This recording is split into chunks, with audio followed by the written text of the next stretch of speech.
La bataille est longue pour Henri Sagnier, mais elle commence enfin à payer. L'ancien journaliste sportif de 74 ans a accordé une interview au journal d'Abbeville, dans son édition du 21 juillet afin de donner de ses nouvelles.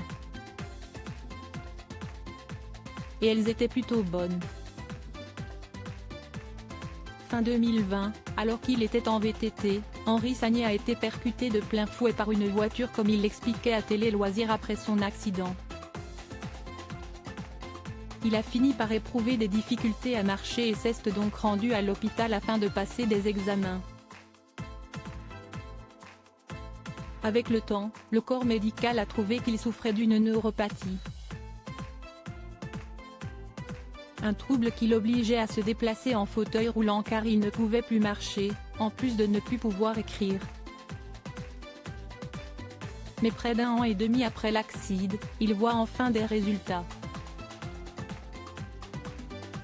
Ça faisait de nombreuses nuits où je rêvais que je marchais de mon portail à la maison.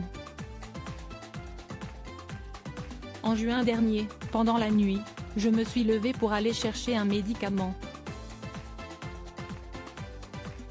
Et j'ai marché. En fait, je pense que j'ai pris conscience que je pouvais remarcher, a confié Henri Sagnier au journal d'Abbeville. Il était donc le plus heureux, comme s'il avait gagné une étape du Tour de France.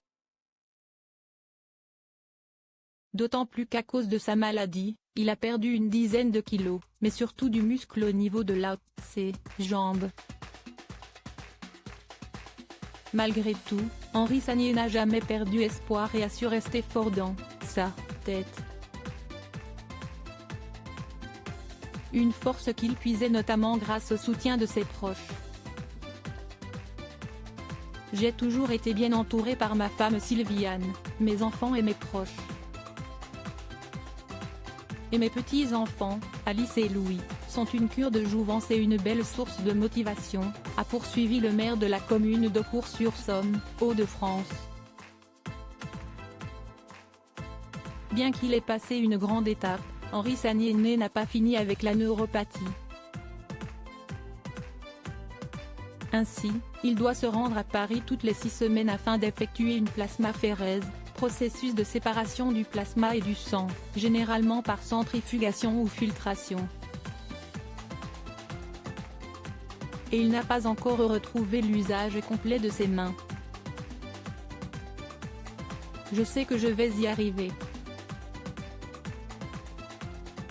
Mon but est de pouvoir remonter sur le vélo et rouler de nouveau, a-t-il conclu.